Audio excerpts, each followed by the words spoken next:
Well, this is one of them times where I'm gonna have to walk back what I said about these originally. Previously. I mean, like, I missed this stuff. I don't want to see a Jordan 15 with the tongue cut off. I want to see a Jordan 15 in the original makeup with the original colors in the white and university blue colorway. That's what I want. Bro, they cooked.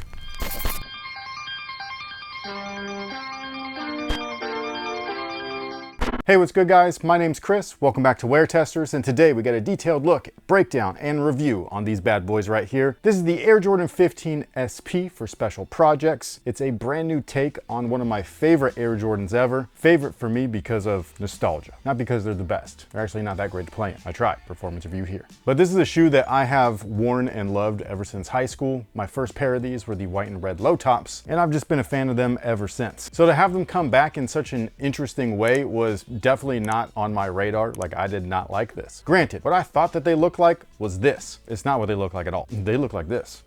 These are awesome. Now, while I still would like to see the original shoe back, I also wouldn't mind if the future colorways of the shoe or future retros look like this, but were done up in original colorways like this or this. Actually, this is preferred. These are one of my faves. But yeah, this is one of those weird times when the changes here, I don't think I mind this. Like, these feel really good and they actually look really good too. Now, before we get into the breakdown, I just want to let y'all know that we have a brand new drop over at Sense Apparel. Our brand new fade to black basketball shorts are available currently. So if you wanted a pair and you haven't gotten them yet, hit the link in our description box. It'll send you over to senseapparel.com where you can check out what the inventory is like and then hopefully support the channel. And for those of you guys that already have, thank you so much. I really appreciate it. Now, this is the box. This is actually the original box that these shoes debuted in. This was actually the box that the Air Jordan 15 era was in. So not just the Air Jordan 15 in general, but all the team shoes and things like that were in these boxes too. You know how there are like eras of boxes or packaging? This was that 1999 era. Now, when you open up the box, they are wrapped up in some interesting paper. I don't even know what to call this, but it just looks like that. And then there's the regular paper inside. And then each shoe is individually wrapped too. A little bit different than the originals. So while they still came in the face box, when you opened them up, they look like that. They were actually separated because of the interesting design for the tongue and things like that. So it's really cool. Now, as far as the shoes are concerned, the model originally debuted in 1999. They actually debuted in a black stealth and red colorway. However, the white and Carolinas or the white and UNCs, my goodness, man, like that was love at first sight. I wanted those and I still want those to this day. Never retroed, maybe one day. Now, while they're not the greatest performance shoe, the inspiration behind them was still really cool. They were designed by Tinker Hatfield. He's even said or been on record saying that. What is the worst Jordan, in your opinion? The one that you were like, ugh. The 15. The design inspiration originally came from the experimental NASA X-15 hypersonic aircraft. Now, with this version, they did take away one of the shoe's most significant features, which is actually the tongue that stuck out. Some people love this, some people hate it. MJ's actual tongue was the inspiration, believe it or not. Sounds weird, I know, but I mean, what else you got? You know what I mean? Like, he accomplished everything at that point. The only thing that you had left is that when he stuck that tongue out on the court, you knew that that meant business. Let's get down to business. The original upper was supposed to have been made of a mixture between leather and Kevlar. The Kevlar was the basket weave. And again, I was kind of like hating on these. Like, as soon as I got them in, I was like, oh, they're pretty nice. They're a lot nicer than I thought. The material's super premium, although so is the price. Holy crap, what's going on? I mean, these things are, and I'm not just talking about these, I'm talking about like future Jordan retros are being listed at Foamposite prices. Now, the Foamposite is a different beast entirely in terms of overall manufacturing. So with that, I kind of get it. But with these, it's like, why are they so expensive?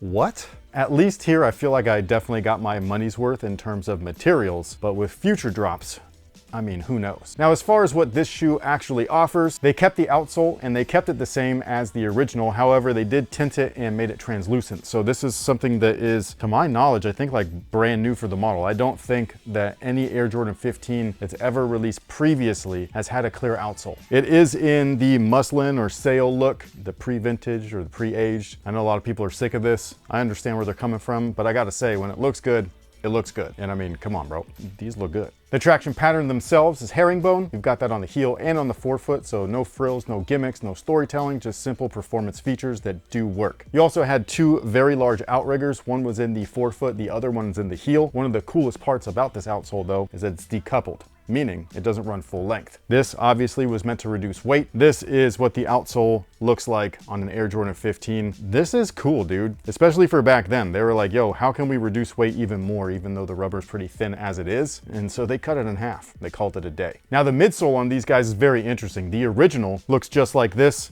but this is not part of the midsole, and I don't want to take it off. This is actually a rubber heel counter. I'll talk about this later. But basically, this is lightweight EVA. It's very low to the ground despite how clunky this shoe feels overall. Like, this is one of those things where it's really all about construction and not about weight when we're talking about how things feel. Because when you slap rubber on the heel like that, and then you also slap rubber up the heel, I mean, the balance just isn't there. Anyways, inside of that is a heel and forefoot Zoom Air unit. You can't see it very well, but right here in the middle, there's a small stick of gum torsion support. It's actually made out of carbon fiber, which is pretty cool. And now these new ones are just a little bit different. They're still supposed to have heel and forefoot Zoom Air. However, according to the retailer corporate, they've slimmed down the forefoot Zoom Air unit and supposedly changed the EVA out with Cushlon 3.0. That's one of the first things that I noticed, like in hand, is that this piece right here, I don't know what you would call this, but like the wing, it's bouncy feeling, which the originals never were. It was just a firm, lightweight piece of EVA. And then when you put them on, like the comfort is, like the originals are already comfortable, and so are a lot of the retros, except for this one right here. This is from that 2015, 2016 era of the Air Jordan 15 retro, where there was some sort of manufacturing error, according to the brand, and the forefoot actually replaced the Zoom Air unit with a pad of EVA, which was crazy. Anyways, as soon as I put this brand new pair on, holy crap, these are dumb comfortable, like way more than they've ever been. And I already loved the model as it is. And these just feel plush, smooth, slightly bouncy. It feels awesome. Some of that is going to be due to the insole right here. I don't even know what to call this. It's not like a polyurethane insole, but it could be polyurethane based. It feels kind of gummy and bouncy. The graphic on top is very similar to the original, but the original insoles were definitely different. They were Durapontex, which is a performance liner. They actually had these additional EVA pads right here in the heel and in the forefoot, which again made them very comfortable. So with the cushion change up and the insole change up, these things are just,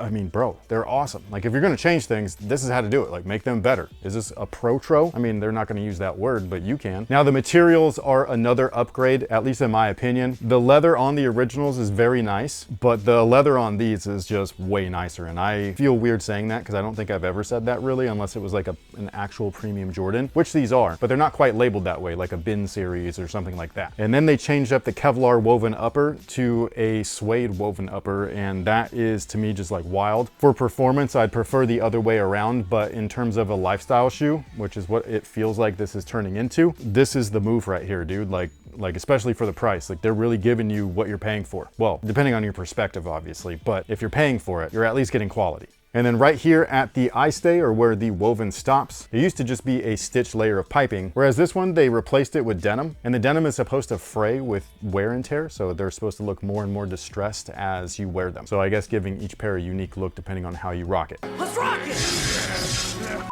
And then again, the internal booty system is the main difference, at least visually, where they removed the open-celled mesh one-piece booty, and I don't really know what to call it, but it looks and feels like a woven sock. Obviously, again, they took off the little tongue and stuff like that, but they did add a pull tab to the front, which is actually really needed. And then they kept the pull tab in the rear, which is also needed. I'm just doing some B-roll, and I just noticed that like they even added the dog bone pillows in there. I don't know how well you can see that, but they're molded. So you can see it's molded on the sides. Much better fit than what was offered in the originals, which is, I mean, it's just smooth, you know what I mean? So yeah, really cool upgrades. The lacing system is internal. The laces are semi-waxed. The lace tips, or the aglets, are metal. I mean, guys, this is a great product. Like I gotta, they knocked it out of the park, man. Like I don't have nothing. Actually, you know, there's always something.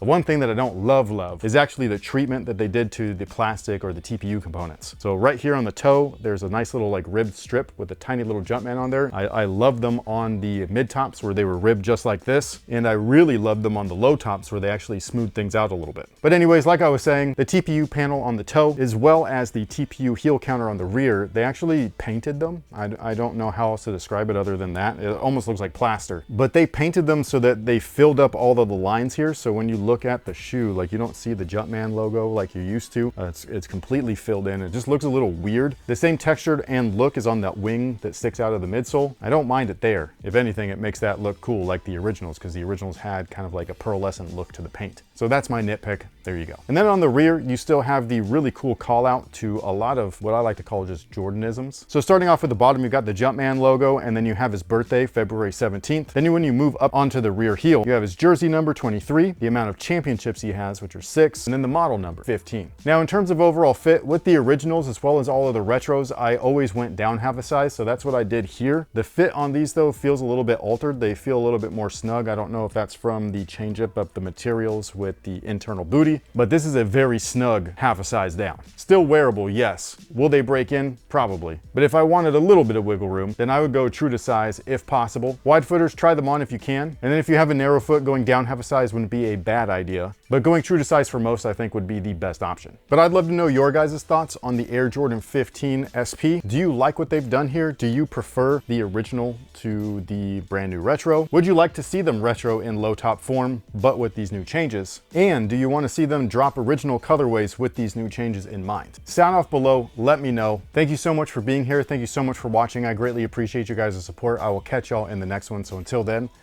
y'all have a good one.